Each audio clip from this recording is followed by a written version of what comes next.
Today marks 75 years since the Allies liberated the Auschwitz concentration camp. This video from earlier today as survivors laid a wreath for the victims at the camp's execution wall.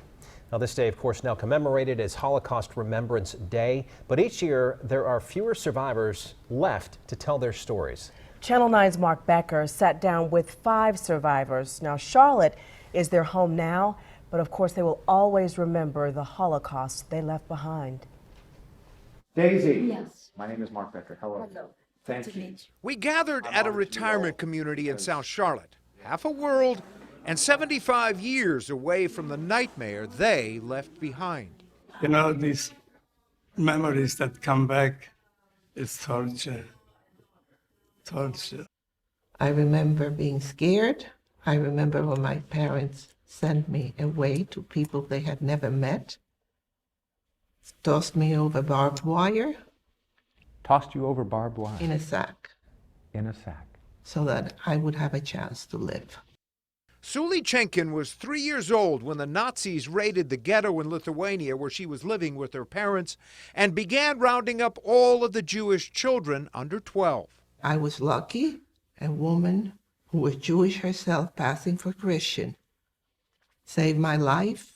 Theirs are stories at once of complete terror and of miraculous survival. I am the luckiest of survivors. Daisy Shapiro-Ricky was born in Austria in 1937.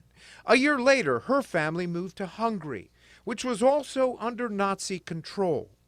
They survived because she says her mother was able to buy falsified papers and somehow find the courage to stand up to the soldiers. The Nazis would come to our door and say, "There are Jewish people here, a truck is waiting." My mother pulled out the falsified documents and she said, "Yes, my husband is a Jew. He's in prison. But I am Catholic, and so both of my children," and she showed them the falsified documents. Irving Bienstock was 12 years old, living in Dortmund, Germany on November 9th, 1938, the night that would come to be called Kristallnacht. Around middle of the night, I was sleeping and I heard a lot of noise in the street. Mobs were gathering and began going from one Jewish home to the next. And I got up and I looked out from behind the curtain, and I could see the synagogue down the block was burning. They screamed for my father to come out. Hannah Adler was living in a small town just 25 miles away when the mob came for her father and the other Jewish men. And they did terrible things to them. We could hear the screaming, what they were doing.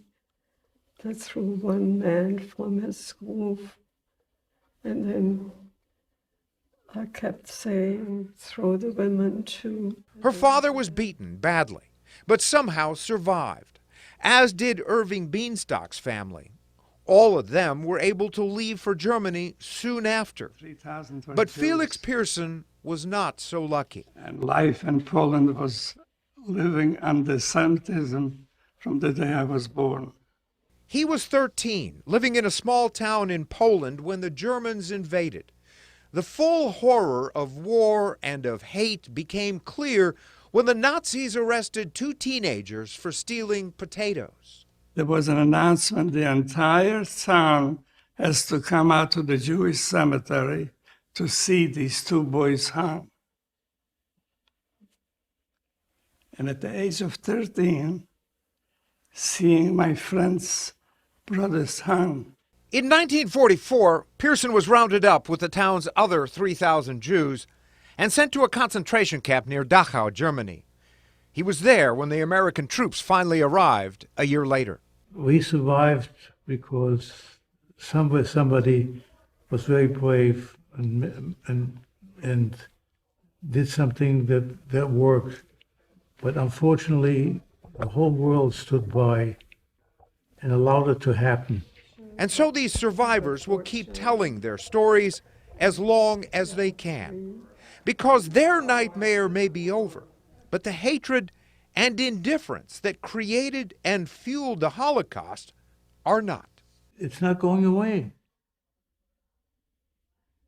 It's very scary to me.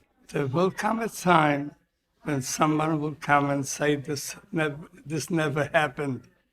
I was there. I saw it happening. I was there. I saw it happen. You know, we've seen the documentaries, we've seen the movies, but until you sit across from someone and hear their stories face to face, it really doesn't hit you. And I feel it a huge honor and privilege to have sat down with those people. It's really emotional, and it does need to be recorded, their stories, so that people can remember this was real. And it has a lasting impact. And they are a very precious resource. Yeah. The estimate was 4 years ago there were 100,000 survivors of the Holocaust. We lost 4 in Charlotte just last year. I don't know how many there are right now, but not many. And to sit down and listen to them while we can, just so they can, again, tell that story. Treasure in our community. Yeah, I mean, you wouldn't think that the Holocaust is something that could be repeated, but we have to hear these stories as every decade goes by, because it possibly could. There are so many parts of this world where, you know, we have to learn these lessons and not stand by and let it happen. 75 years and it could have been yesterday. Yeah. Thank you, Mark. Mark, thank you for that special report. And we have extended interview clips with each of those survivors. They are on WSOC TV now, which you can stream on Roku, Amazon Fire, and Apple TV.